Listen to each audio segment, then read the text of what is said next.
Assalamualaikum warahmatullahi wabarakatuh. Selamat datang di Ditya dan Tutor. Selamat datang teman-temanku, saudara-saudaraku sekalian yang ada di Indonesia maupun di seluruh dunia ya. Oke, kali ini saya akan membahas tentang live streaming.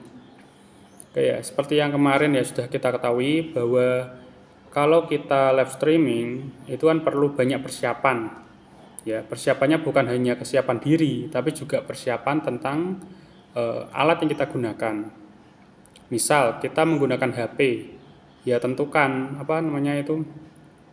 HP-nya mau di portrait atau landscape. Kalau portrait itu kan berarti berdiri, tapi kalau landscape itu berarti eh, tidur ya posisi HP-nya ya. Terus selain itu kita perlu perhatikan adalah baterainya ya. Nah ini yang seperti telah saya alami kemarin. Kemarin kan saya sempat itu live streaming saat mengikuti lomba ya, saat mendapatkan hadiah lomba. Nah waktu itu saya kan live streaming, kondisi HP itu baterainya ya setengah penuh, jadi tidak full. Saya gunakan untuk live streaming itu ya kira-kira setengah jam. Ternyata videonya itu harus terhenti ya, tapi masih nyala, itu terhenti tapi masih nyala karena baterai saya habis.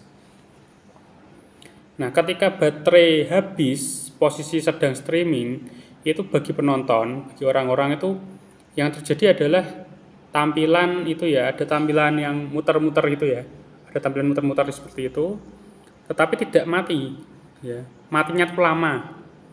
Ya, kemarin tuh saya kira-kira tuh sekitar 1-2 jam baru bisa mati ya itu ya live streamingnya itu ya. Karena baterai saya habis baterainya dan kebetulan saya nggak bawa cas-casan itu ya, nggak bawa charger. Jadi ya mau tidak mau live streamingnya itu ya muter-muter seperti itu. Sampai saya akhirnya pulang itu saya buka HP-nya baru akhirnya live streaming itu bisa terhenti. Jadi itu ya teman-teman ya, perlu diperhatikan saat mau live streaming itu kita mau HP-nya itu berdiri atau tidur. Kalau mau berdiri itu bisa langsung pakai aplikasi YouTube kalau pakai HP. Tapi kalau pakai HP itu pengen tidur seperti ini, posisinya tuh landscape, itu perlu aplikasi tambahan. Kalau pakai laptop itu langsung posisi tidur ya teman-teman ya. Tapi kalau pakai HP itu kalau bawaan dari YouTube itu adalah posisi potret atau berdiri. Kalau ingin posisinya tidur itu menggunakan aplikasi pihak ketiga. Nah setelah itu ya perhatikan baterainya ya, setelah baterainya itu penuh baru live streaming. Kalau belum penuh ya sebaiknya jangan.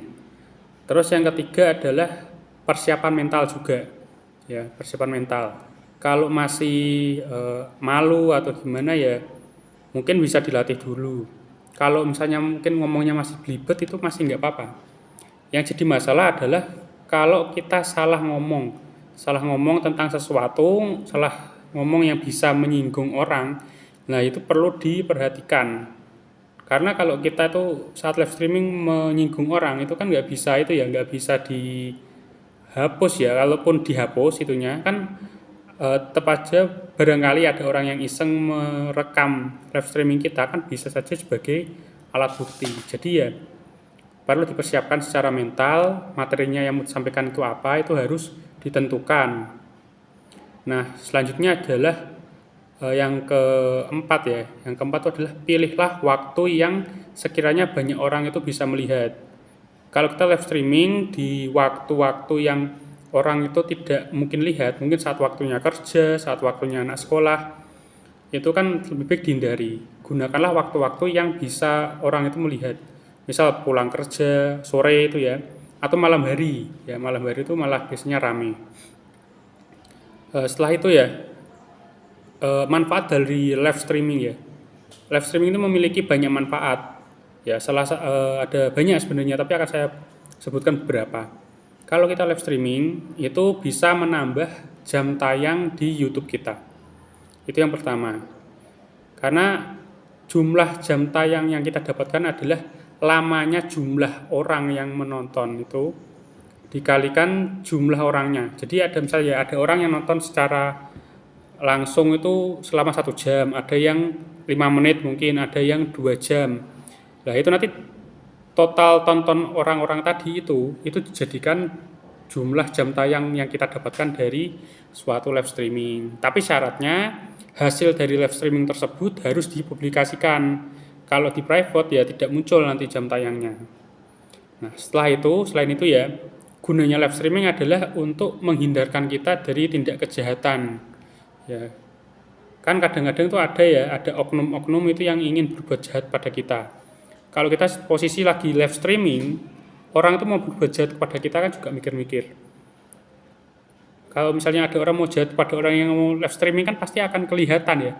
Buktinya kan ada, karena video live streaming itu kan disiarkan secara langsung dan bisa dilihat orang banyak. Jadi saksinya itu banyak dan bisa didokumentasikan. Jadi hati-hati ya. Penjahat ini ini jangan nyerang orang yang lagi live streaming. Kalau nyerang orang yang lagi live streaming ya hati-hati saja, tangkapnya lebih cepat gitu. Nah itu saja dari saya teman-teman. Ini saya posisi lagi selesai mengajar ya, masih ada pelajaran di jam berikutnya. Sekian, wassalamualaikum warahmatullahi wabarakatuh. Jangan lupa like, komen, dan subscribe. Salam YouTuber pemula.